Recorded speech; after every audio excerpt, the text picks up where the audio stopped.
Hello again, friends, and welcome to the English version of Defense Matrix. We know that recently there was a drone attack on the Jammu Air Force Base.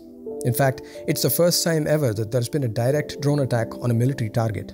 Reports say that the original target was supposed to be the air traffic control tower, not the MI helicopters. The forces are on high alert as there have been sightings of drones around the Air Force Base and other military bases of Kunjwani Chowk, Kaluchak, and Sanjwan. For now, the National Security Guard is keeping an eye on the situation, and there are plans to deploy an anti-drone system soon. This anti-drone system has been developed by the DRDO and is slated to be manufactured by BEL through technology transfer. It's surprising that even though the DRDO had developed anti-drone technology some time back, an anti-drone system was not produced or deployed until now, that is, when they're scrambling to get the system produced. Let alone anti-drone systems, apparently even the more basic anti-drone radar commonly deployed at civilian airports is missing from some of our military bases that house national assets worth billions. Let's take a quick look at the anti-drone system developed by the DRDO. It's based on a laser mechanism and has two kill methods, hard kill and soft kill. In soft kill, the target drone is destroyed by jamming the signal, while in a hard kill scenario, a laser beam is fired at the drone which is physically destroyed. Its radar can detect a drone from a distance of 3 kilometers with 360-degree coverage. The 3 kilo system can detect and jam drones at a distance of 3 kilometers and can also destroy the drones through laser beams at a distance of 1 to 1.5 kilometers.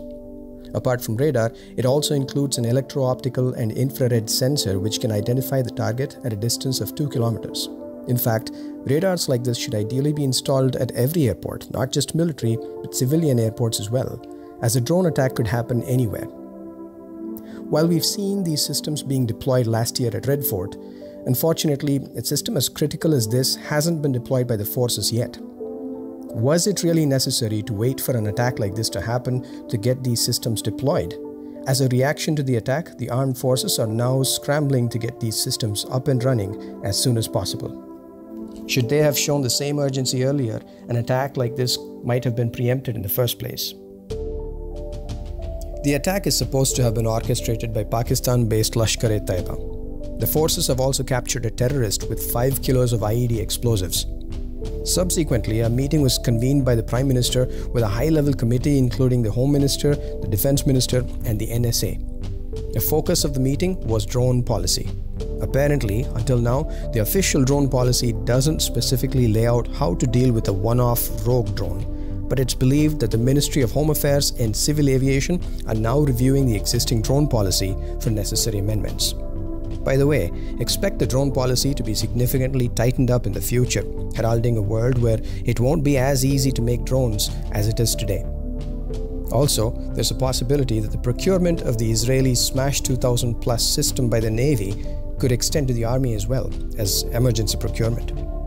Anyway, what we wanted to discuss today is that it seems like the approach of the security establishment is that until the problem is right upon you like a sword dangling over the head, it isn't urgent enough to deserve attention.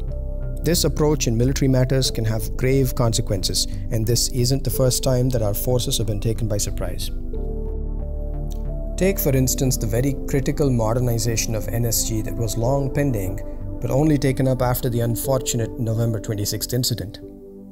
Then, the need for light tanks was only realized when China brought in its light tanks during the Ladakh standoff. At that point, anti-tank guided missiles were procured and the modernization and leasing of drones was put into action. Nothing short of an actual air conflict could set in motion the Air Force's procurement efforts necessary to stay on top of the beyond visual range combat game.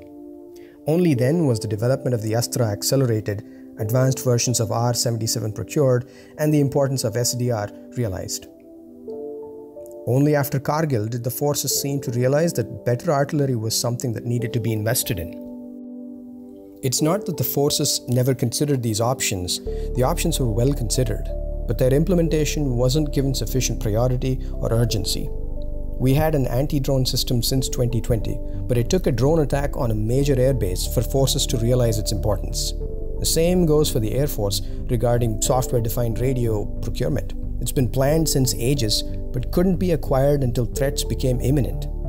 Sure, this is not to lose sight of the fact that the Indian military machinery is massive and it takes a mega budget to support all capital acquisition needs. With budgetary constraints, requirements will definitely have to be prioritized and acquisitions staggered over time. But the deployment of an anti-drone system should not have been this slow. It wasn't the first instance of a drone being spotted. There have been several incidents in the past where drones supplying weapons and drugs were spotted and brought down. But how did no one consider that the same drones that merely drop weapon supplies today could be armed for attack tomorrow? Foresightedness and being prepared shouldn't really be as challenging for a country with India's talent. Israel is a great example. Being a small country might have its downsides, but even so, the country innovates constantly with ideas and technology and always stays a step ahead of the adversary. Where India often stumbles is in implementation. What we need is a team of elite officers sourced from all branches of the military, forming a new branch that reports directly to the Chief of Defense Staff and works in close collaboration with the DRDO. They'd have to be tasked with tracking and studying trends in militaries world over and to come up with ways of implementing ideas in a way that's suitable to the Indian context. They'd also have to extensively collaborate with the private sector. Private players are crucial to building a strong military-industrial complex. A mechanism like this would go a long way in speeding up the pace of future procurements, so we can be ahead of the curve and stop seeing a repeat of the same mistakes that we're seeing over and over again. If you like this feature and would like to see more of these videos being produced, don't forget to like this video and subscribe to our channel. Jai Hind.